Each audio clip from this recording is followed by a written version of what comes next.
Alors, on va commencer. Il est déjà 11h07. Si on veut faire ça avec rapidité. Mon nom est Raymond Paquin. Je vais être l'animateur pour ce lancement. Je suis administrateur à la Société d'histoire.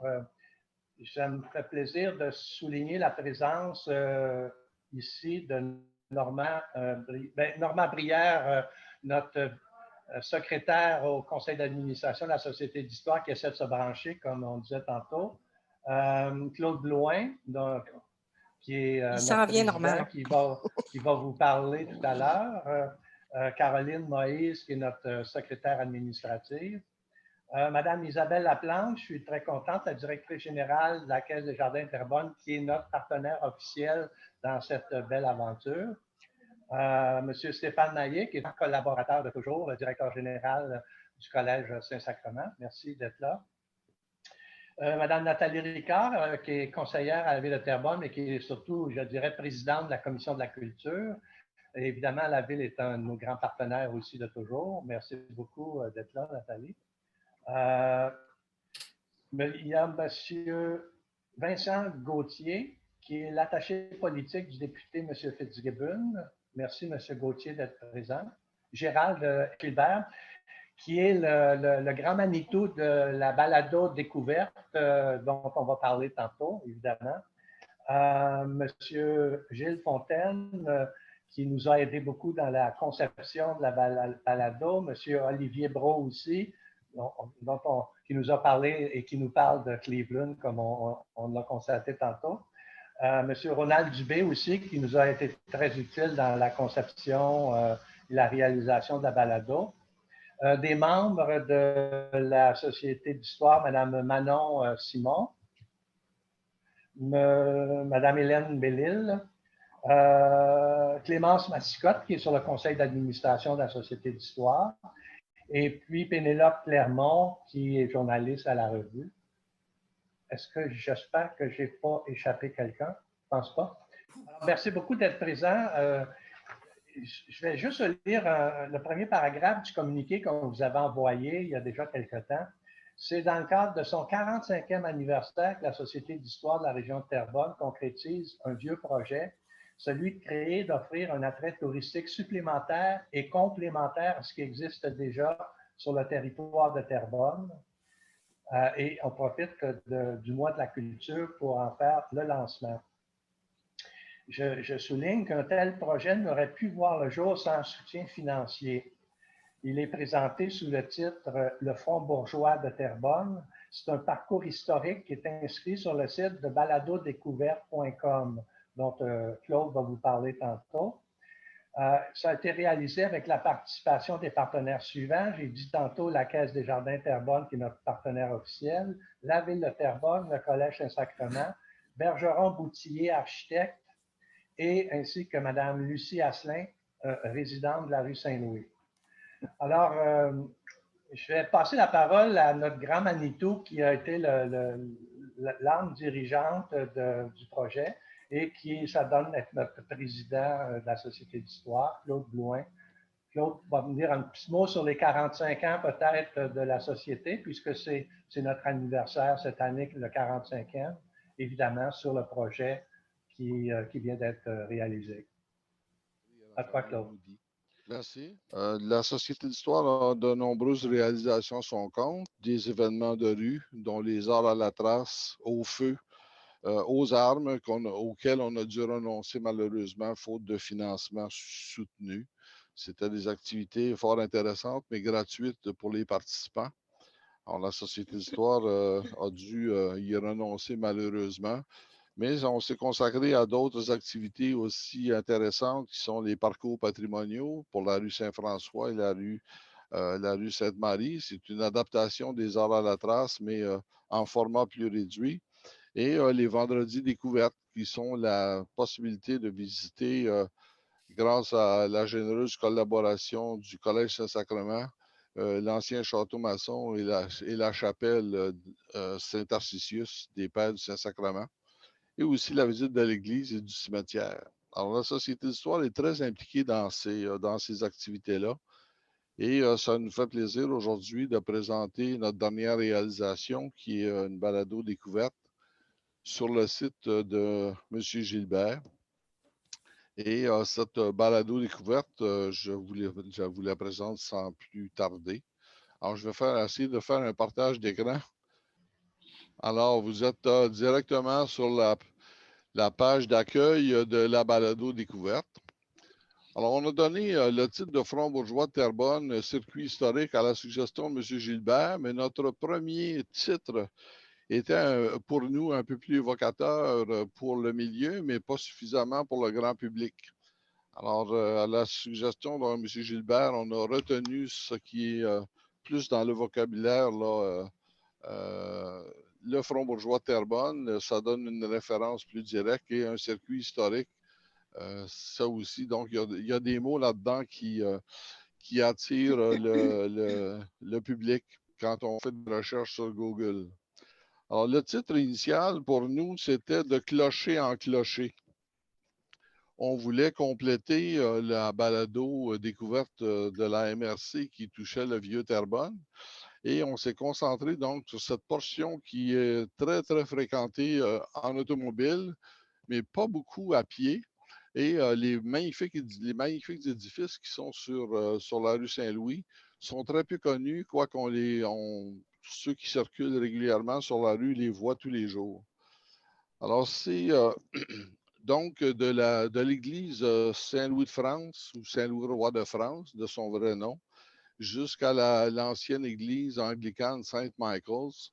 On a retenu 20 points d'intérêt pour lesquels on a élaboré des capsules audio. Chacune de ces capsules audio a été réalisée grâce à la magnifique contribution de Ronald Dubé à la conception sonore et aux voix de Mme Julie Yacoub de Radio-Canada, qui est actuellement en tournage et qui n'a pas pu être présente à la conférence de presse, et à M. Gilles Fontaine, qui a fait une voix contrastante avec celle de Mme Yacoub, et tout ça sous la direction de Ronald Dubé, qui a fait la conception sonore, de la captation jusqu'au montage final. Je dois souligner aussi la magnifique contribution de notre ami Olivier Brault, qui a fait la trame musicale, a réalisé la trame musicale avec Ronald. Et chacune des capsules contient une brève trame sonore qui est fort intéressante et pour laquelle je remercie chaleureusement M. Brault. Donc, pour chacune de ces capsules, il y a une narration. Alors, je vais vous faire parcourir la description. Donc, on souligne d'abord la part de la Caisse populaire, la Caisse des Jardins de Terrebonne. On souligne la recherche, la conception des textes, la révision qui a été celle de Mme Annie Giguère, Lorraine Lafrenière et M. Brière. La narration, je l'ai déjà mentionné, celle de Julie Yacoub et de Gilles Fontaine. Le traitement des photographies, on a plus de 60 photographies, dont plusieurs inédites, comme celle de la page d'accueil, qui est la rue Saint-Louis, mais vis-à-vis le couvent Notre-Dame. Alors, ce que vous avez à gauche, le poteau d'électricité peint en blanc, c'est exactement le début de la rue Saint-André. Et en face, évidemment, le couvent. C'est donc le point de départ de notre circuit. Et c'est une magnifique photo inédite qu'on a utilisée pour lancer le circuit. Et on doit le travail sur chacune des photographies à Mme Émilie Lassire-Lagrange, qui travaille à la commission scolaire j'allais dire des Mille-Îles, de la Seigneurie des Mille-Îles, et qui a travaillé donc au peaufinage des photos pour les rendre vraiment agréables à la vue là, sur un téléphone ou sur une tablette. Alors donc, je continue la présentation. Les enregistrements ont été faits donc, par Ronald Dubé et son studio. J'ai fait le montage en ligne, la coordination. La Société d'histoire l'a produit. Les commanditaires ont été mentionnés tout tantôt par M. Paquin. Et finalement, j'adresse des remerciements particuliers à ceux qui nous ont fourni des informations et qui ont fait des recherches de leur côté ou qui nous ont aidés dans tout ce qui s'appelle la logistique. Alors, particulièrement Mme Françoise Gaudry, qui est une descendante de la famille Mackenzie-Masson, Mme Caroline Moïse, qui est notre secrétaire administrative, et M. Pierre Kowski du Collège Saint-Sacrement, qui nous ont donné des informations complémentaires. Alors, comme je le mentionnais, on a 20 points d'intérêt. Et ces points d'intérêt sont donc accessibles sur une carte du circuit. Vous remarquez que c'est extrêmement rapproché. C'est un circuit d'un peu plus d'un demi-kilomètre, mais qui a des stations à peu près à tous les 20-30 pieds, considérant les constructions. Alors, je vais juste vous présenter une capsule, un point d'intérêt en particulier, c'est la présentation, de la rue Saint-Louis. Alors, si on clique sur les différents items du chemin royal, alors on a une capsule audio avec une présentation, on a 3 photographies qui sont commentées et finalement le texte de la narration. Alors, pour celui qui fait le parcours, il a sur son téléphone, directement en cliquant soit sur le point sur la carte ou soit dans la marge, il a directement accès au premier point d'intérêt et peut faire défiler toutes les informations qu'il peut rencontrer.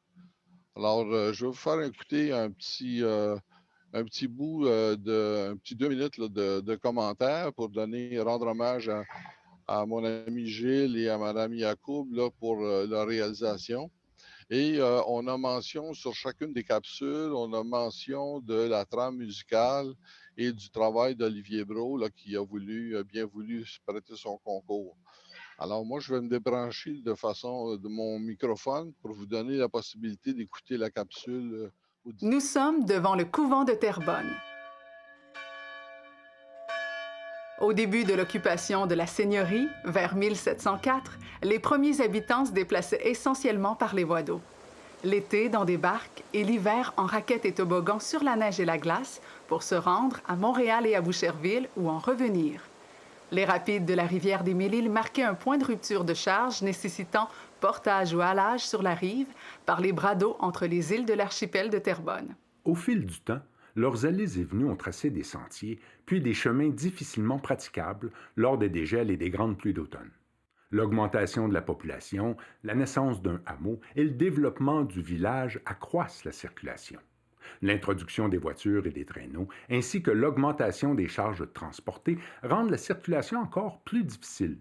Des travaux d'aménagement ont été demandés par la population de la côte. C'est ainsi que le premier chemin carrossable digne de ce nom, dessiné par le grand voyer Jean-Eustache Lanouillet de Boisclair, a vu le jour dans la seigneurie de Terrebonne en 1733-1734. Un chemin royal, depuis l'habitation de Joseph Ouimet jusqu'à celle des ayants-cause de feu François Brunet dit Belle Humeur, dernier habitant d'en bas de la dite seigneurie parce qu'ils n'ont aucun chemin pour vaquer à leur affaire, aller à l'église ou au moulin. Le chemin traversait toute la seigneurie de Terrebonne sur plus de 2 lieues et avait 24 pieds de large entre 2 fossés près de la rive de la rivière.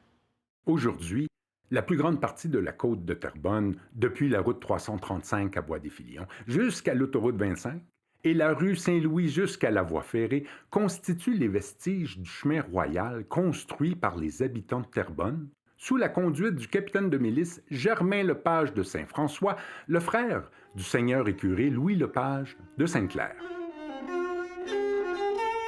Merci de continuer la visite. À bientôt. Alors, je suis cette capsule, donc, sous la photo. Une autre photo inédite, c'est une carte postale qui a été réalisée qui montre la rue Saint-Louis, ou la Grande Rue, comme on l'appelait, devant le château Masson. Alors, on remarque la clôture de fer forgé avec les pilastres originaux, la clôture de pierre et aussi la clôture de pierre en face, qui est le jardin de Madame Masson, aujourd'hui le parc Masson. Et on remarque que la rue a été élargie et redressée devant le château Masson pour avoir vraiment une perspective symétrique là, à partir du balcon du château jusqu'à l'île des Moulins. Alors, on a par la suite une localisation de Terrebonne sur la plus ancienne carte connue. C'est celle du général Murray qui a été faite en 1761-62. Et on a une description on voit le premier tracé du chemin royal sur cette carte avec une déviation le long du méandre de la rivière de ce qui est aujourd'hui le vieux Terrebonne et ça reprend jusqu'au-dessus vers le coteau. Cette portion du chemin est aujourd'hui disparue parce qu'il y avait les terres, donc ça allongeait le devant des terres concédées. Et ici, on a évidemment l'emplacement de l'église. On remarque que c'est un village présenté par les Anglais comme étant assez concentré. Et il y a beaucoup de précision parce que c'est important pour les officiers, donc à l'époque de cette période avant la cession de la Nouvelle-France à l'Angleterre. Au cas où on devrait recéder la colonie à la France, les troupes britanniques auraient une très bonne connaissance de la vallée du Saint-Laurent et des endroits les plus stratégiques. Alors, avec les références données, on a aussi une présentation j'avais des capsules, on avait des capsules audio pour quelques-uns des lieux stratégiques, mais pour ne pas alourdir la balado, on a renoncé aux capsules qu'on réutilisera plus tard et on a simplement repris le texte pour un descriptif à ceux qui veulent des informations complémentaires. Une deuxième carte qui nomme les toponymes de la région. Et finalement, le texte de la narration pour les malentendants qui reprend exactement ce qui a été dit par les deux narrateurs. Et finalement, les remerciements à la Caisse des Jardins comme notre partenaire officiel. Alors, voilà pour la présentation. Si les personnes ont des questions, je suis prêt à y répondre. Puis je passerai ensuite la parole à Raymond. Oui, effectivement. Est-ce qu'il y a des gens à ce stade-ci qui auraient des questions à poser à Claude sur le contenu du projet comme tel?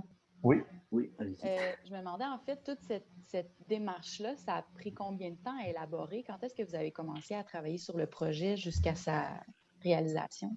On a commencé, ça fait plus d'une année que moi je travaille là-dessus. Évidemment, c'est un projet qu'on chérissait depuis longtemps, mais il nous manquait toujours le montage financier pour le réaliser. Finalement, la Caisse des Jardins a accepté notre projet et ça nous a permis de le concrétiser, de le réaliser. Alors, ça fait tout près de 3-4 mois qu'on travaille là-dessus de façon assez intense pour en arriver à cette réalisation-là. Évidemment, il y a le module de balado découverte est très bien structuré et c'est relativement aisé une fois que toutes les informations sont rassemblées. C'est relativement aisé de monter les informations, les capsules et ainsi de suite. Et la présentation, évidemment, c'est la plateforme ou le module là, qui est géré par M. Gilbert, qui donne cette présentation-là complète là, de la balado. Alors, quand on fait le défilement, ça, évidemment, c'est en streaming. Là, les gens vont directement sur le site Internet, mais on peut télécharger une application et avoir téléchargé aussi la balado sur son téléphone ou sur sa tablette et l'avoir directement sous la main là, sans avoir besoin d'une connexion Internet pour faire le parcours. Alors, toutes ces informations-là sont colligées sur votre téléphone et vous pouvez, à l'aide d'écouteurs, faire faire le parcours à votre gré, à votre rythme. Vous pouvez le faire à la maison aussi, comme on est en train de le faire. Faire le parcours virtuel et avoir les informations. Écouter le minimum d'informations sur place pour porter plus attention au bâtiment. Et si vous êtes chez vous ou ailleurs, vous pouvez compléter par des lectures là, qui sont mentionnées. On a essayé de ne pas dédoubler ce qui était sur la balado de la MRC. Ça répond à la question? Oui, merci. Claude, juste un instant, Normand, il veut dire quelque chose. C'est que ça peut servir également aux étudiants. C'est pour ça que c'est important que ce soit consultable là, sur toutes les plateformes. Donc, là, on parle là, souvent là, pour les tourismes, pour les gens de passage, là, mais ça peut servir également au niveau scolaire. Je veux en profiter, moi, pour remercier Claude Blouin, qui est vraiment le maître d'œuvre de ce projet-là. Sans lui, ça aurait été absolument impossible de réaliser, cette belle œuvre. Il a remercié beaucoup de monde, mais je pense qu'il faut d'abord le remercier lui pour le travail qu'il a fait. Effectivement, qu'il avait commencé bien des années auparavant, mais qu'il a vraiment fait de façon assez concentrée là, depuis quelques mois. Alors, bravo. Je ne sais pas, M. Gilbert, vous qui êtes le grand Manitou du site de Balado Découverte, est-ce que vous auriez des informations additionnelles à nous transmettre à ce moment-ci? Oui, en fait, je ne suis pas uniquement moi dans Balado Découverte. Là, je suis chargé de projet, je suis un cofondateur. Je le dis pour mes collègues là, qui sont avec moi. Mais je tiens à vous dire que vous l'avez souligné, une chance, l'application Balado Découverte, c'est d'abord une application mobile et on a fait un site web qui est celui sur lequel on vient de faire cette présentation. Donc, notre outil de découverte sur place, c'est vraiment l'application mobile. Ce n'est pas ce qu'on voit en ce moment, mais c'est différent un peu dans la présentation. Je vous dirais qu'on a vraiment mis l'énergie dans les applications mobiles iOS, Android. Donc, on cherche Balado Découverte dans l'App Store ou sur Google Play. Et de là, on peut trouver un des 350 circuits à peu près disponibles. Et ça peut fonctionner sans Internet, effectivement. On peut le précharger avec l'application. Donc, c'est pas mal ce que je voulais dire comme précision, juste pour compléter, pas qu'on pense que c'est juste un site web. Donc, voilà. Merci beaucoup, c'est très pertinent. Gilles ou Ronald, est-ce que vous auriez des choses à dire sur la réalisation comme telle? Parce que vous avez été très présent, puis bravo pour le résultat. Ça a été un plaisir de travailler avec Lucie et Gilles et la complicité aussi de Claude durant ce projet-là. Ça a été un défi aussi pour moi là, d'enregistrer ça dans un studio maison. J'ai fait des narrations là, longtemps là, à TVA, mais à ma retraite, retrouver ce genre de travail-là, mais pour moi, ça a été agréable. Ça a été des bonnes retrouvailles. Travailler avec Ronald, c'est assez simple. C'est une personne assez professionnelle, assez, je pense, qui connaît parfaitement les choses. Ça a été une belle après-midi, je pense. Puis, et j'espère rendre compte très bien du travail de Claude et de la Société d'histoire. Et j'aimerais dire que je viens de télécharger l'application mobile. Ça a pris 33 secondes. C'est assez cher. Oui, je ne sais pas si vous m'entendez. Oui, tout à fait. Oui, alors j'aimerais témoigner de la générosité de temps de tous les gens qui sont sur le projet, des gens qui sont vraiment passionnés par ce qu'ils font. Et pour moi, ça a été un honneur de participer au projet. J'ai tout de suite trouvé ça intéressant et je pourrais dire que le moment de l'enregistrement aussi a été particulièrement touchant parce qu'on a utilisé les grands appartements du Château Masson pour faire l'enregistrement du violon. Et on a dû même changer de place parce qu'on entendait des pompes dans le sous-sol et puis des enfants qui marchaient sur le plafond, des choses comme ça. Fait on s'est faufilé à travers les grands appartements et c'est dans un très joli bureau qu'on a fait les enregistrements. Je peux dire que j'ai trouvé ça intéressant aussi qu'on me le demande. J'ai été, bon, comme je disais, très honoré, mais pour moi, ça a été l'occasion de programmer de la musique qui aurait très bien pu se retrouver entre les murs des habitations ou des institutions de Terrebonne dans ces époques-là. Si j'ai choisi, par exemple, la collection Ermatinger de chants de voyageurs, c'est justement parce que Terrebonne a été une plaque tournante des voyageurs au début du 19e siècle. Et les chansons de Ermatinger, de son carnet de notes, dans le fond, c'est le tout premier témoignage de ce que les Canadiens français de l'époque chantaient dans les canaux de voyage. Donc, c'est pour ça que le petit extrait que vous avez entendu, la chanson « J'ai trop grand peur des loups », c'est la première chanson qui figure dans le carnet de Edward Ermatinger. Donc, ça rejoint aussi l'histoire de Terrebonne par sa provenance. Et j'ai voulu utiliser un son un peu populaire quand c'était des chansons populaires. Puis bon, vous allez découvrir à travers le travail de Ronald la façon dont il a agencé les musiques. Je suis certain que ça se font particulièrement, ça se font très, très bien avec l'ensemble. Et puis, non, je suis très content du résultat. Merci. Si vous me permettez, j'aimerais ça vous faire entendre, et tu me permets, Olivier, c'est une composition d'Olivier. Je vais vous faire entendre quelques bon, peut-être un 30-40 secondes, mais c'est pas tellement long. Vous me permettez? Oui. Oui. Alors, on y va.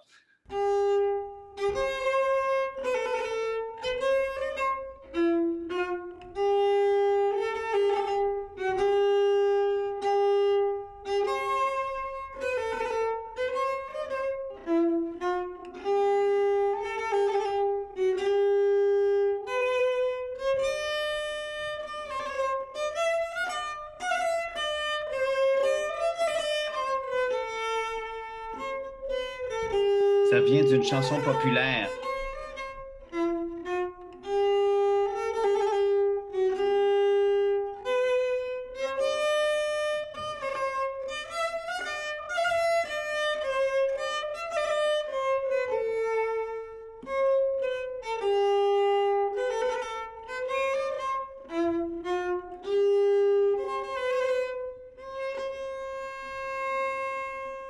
Vous entendez bien, oui? Oui. C'est une chanson populaire qui vient d'Acadie, qui vient de la Nouvelle-France, province d'Acadie. Ça s'intitule Le matin, quand je m'y lève, je mets la main sur le cou de la bouteille et je lui fais faire glou-glou. C'est une chanson à boire et j'ai écrit un certain nombre de variations sur cette chanson. Donc, ce qu'on vient d'entendre, c'est une variation en forme de danse. C'est une petite danse française, donc du 18e siècle, basée sur cette chanson qui date du 18e siècle. Donc, enfin, c'est... Merci, Ronald, pour pour le partage. Merci, M. Brault. Je profiterai pour demander si Mme Isabelle Laplante, qui est la directrice générale de la Caisse des Jardins Terrebonne, avait un petit mot à nous dire, compte tenu que la Caisse a été notre partenaire officiel majeur dans le projet. Bien, certainement. Merci beaucoup. Écoutez, c'est sûr, c'est avec plaisir que je suis avec vous aujourd'hui. On pourra dire qu'on va se rappeler longtemps du lancement de la balado de découverte. On le fait virtuellement. Chose certaine, je pense que vous avez été très précurseur dans toute cette belle réflexion-là, parce qu'en temps de pandémie, ça prend encore plus son sens. Écoutez, c'est avec fierté que la Caisse de Terrebonne appuie ce beau projet. Il faut se rappeler qu'on a fait un lancement de projet, nous, à la Caisse, en début d'année, et puis on permettait aux organismes de soumettre des projets pour que les membres puissent voter. Et puis, quelle belle découverte de voir que, effectivement, les membres de la Caisse de Terrebonne ont appuyé le projet de la balado-découverte, ce qui veut dire que ça répondait totalement à un besoin de nos citoyens. Et même, je vous dirais, je pense qu'à plus long terme, ça pourra faire aussi sûrement du chemin, là, ce beau projet-là. Donc, c'est un beau partage de la culture de notre territoire. Donc, ça, c'est une grande fierté pour la Caisse de Terrebonne. Donc, écoutez, que dire de plus que de vous féliciter? Je suis contente, j'ai pris plein de notes tout à l'heure lors de la présentation. Et puis moi aussi, je viens de télécharger l'application mobile. Donc, je viens de voir ça. J'ai vu aussi que même une partie anglophone. Donc, je trouve ça intéressant. Donc, les 20 points d'intérêt, écoutez, c'est vraiment, vraiment, vraiment génial. Et puis, c'est avec fierté que je le redis que la Caisse de Terrebonne est fière d'être partie prenante de cette belle application-là qui va venir faire rayonner la ville de Terrebonne et l'histoire de la ville de Terrebonne. Donc, encore une fois, bravo. Je suis à toutes les fois très impressionnée de voir le nombre d'intervenants qui viennent mettre en commun les forces de chacun pour mettre en place des si beaux projets. Donc, bravo. C'est vraiment le fun de voir tout ça. C'est vraiment le fun de voir comment on peut, ensemble, créer quelque chose qui peut faire la différence. Donc, sincèrement, félicitations. Je vais me permettre également de partager ce que vous m'avez présenté aujourd'hui à mon conseil d'administration de la fin du mois d'octobre pour leur dire eux aussi, télécharger l'application mobile et puis d'en faire des promoteurs dans le quotidien. Merci encore une fois. Merci beaucoup. Merci à vous. Ajouter juste un détail. Pour ceux qui téléchargent l'application et qui, comme vous, êtes à Terrebonne directement, il y a un raccourci. Il y a plusieurs façons d'accéder au circuit une fois l'application téléchargée. Mais pour ceux de Terrebonne, la façon la plus simple, c'est en ouvrant l'application, vous appuyez sur la boussole. C'est le gros bouton. Dès qu'on ouvre l'application, c'est la première chose qu'on voit. On voit une grosse boussole. Appuyez là-dessus, votre circuit est là. Parce qu'on fonctionne par GPS. Donc, l'application retrouve votre position et vous donne le circuit où vous êtes. C'est excellent. Mais Madame Laplante, moi, au nom du conseil d'administration de la Société d'histoire, je veux vous remercier. Puis j'espère que c'est le début d'un long partenariat avec la Caisse parce que vous pouvez être certaine qu'on va aller cogner éventuellement de nouveau à la Caisse parce qu'on a plein de beaux projets en plan, évidemment.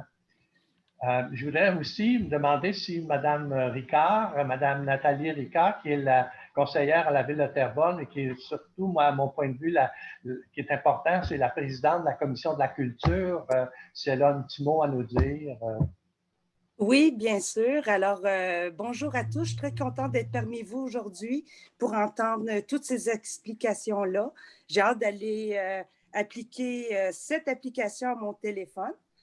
Sinon, mais à la Ville de Terrebonne, nous sommes heureux d'avoir contribué à la concrétisation de ce circuit offert en balado-découverte, le Front bourgeois de Terrebonne. Lorsque la Société d'histoire de la région de Terrebonne nous a présenté ce projet permettant aux citoyens de découvrir les richesses historiques de la rue Saint-Louis, artère si importante de notre passé, de notre présent et de notre futur, nous avons dès lors signifié notre vif intérêt à y participer. En ces temps de pandémie, ce balado découverte offre aux citoyens la possibilité de consulter gratuitement des contenus numériques variés, historiques et culturels depuis le confort de leur foyer. Le Front bourgeois de Terrebonne est donc un bel ajout à l'éventail des attraits touristiques de la ville de Terrebonne. La contribution de la Société d'histoire de la région de Terrebonne dans la conservation et la promotion de notre histoire et de notre patrimoine est essentielle pour notre ville et pour notre région. Alors, merci de créer ces belles initiatives permettant de faire rayonner notre histoire à Terrebonne. Merci à vous. Peut-être avant de terminer, je ne sais pas, M. Gauthier, pour le député, notre député de Terrebonne, M. Fitzgibbon, est-ce que vous auriez un petit mot à dire, mais sentez-vous bien à l'aise? Là, Oui, effectivement, j'ai un petit mot à dire. Tout d'abord, j'aimerais vous remercier là, de nous avoir invités à assister à la présentation. Je trouve ça super intéressant. Comme vous l'avez entendu probablement au cours des dernières semaines, là, le domaine de la culture et surtout le domaine de l'histoire aussi également a été les premiers à fermer en zone rouge. Donc, c'est une mauvaise nouvelle pour notre part. Par contre, ce que je dénote aujourd'hui de la présentation, je trouve que c'est très positif de voir ce beau mélange-là entre la culture et l'histoire aussi. Puis je trouve que dans les semaines qui s'en viennent, ça va être intéressant de découvrir cette petite portion-là de Terrebonne à la maison en suivant les règles de distanciation sociale par votre balado. Moi, je suis super content aussi. Je ne connaissais pas les œuvres d'Olivier sur une tranche un peu plus personnelle, mais je trouve super bien ce que vous avez fait au niveau de la trame sonore. Aussi, j'aimerais remercier les participants qui ont participé à enregistrer ce balado-là. Je trouve ça vraiment bien, vraiment intéressant. Moi, je connais un peu moins l'histoire de Terrebonne, mais justement, ça me donne une belle occasion de télécharger le balado pour pouvoir en apprendre plus sur notre ville. Merci beaucoup. Pour terminer, Pénélope, pas d'autres questions à poser sur le projet? Non, merci. C'est très complet. Là. J'avais pas. Tout le monde a bien détaillé là, ce qu'il a fait là, pour contribuer à l'initiative. Donc, merci. Bien, merci à tout le monde pour votre participation à ce lancement un peu particulier, comme il a été mentionné tantôt. Normalement, on devrait être à l'église en ce moment. Là, donc, c'est là que ça devrait se passer, mais malheureusement, on sait pourquoi on est à distance comme ça. Alors, merci encore et puis n'hésitez pas à aller écouter et à en faire la promotion de cette nouvelle application-là. Merci encore. M. Paquin. Mais qui sait, peut-être que mes collègues ici à Cleveland, je vais leur parler de l'application et quand je vais leur parler d'où je viens, ben, ils pourront peut-être regarder, avoir un aperçu plus précis. Je trouve ça intéressant parce que je les vois dans 3 heures ici à Cleveland. Parfait. Donc, je vais pouvoir leur en parler. Merci, Olivier. Alors, au plaisir et à une prochaine. Au revoir. Au revoir. Merci, bonne journée. Au revoir. Merci, au revoir.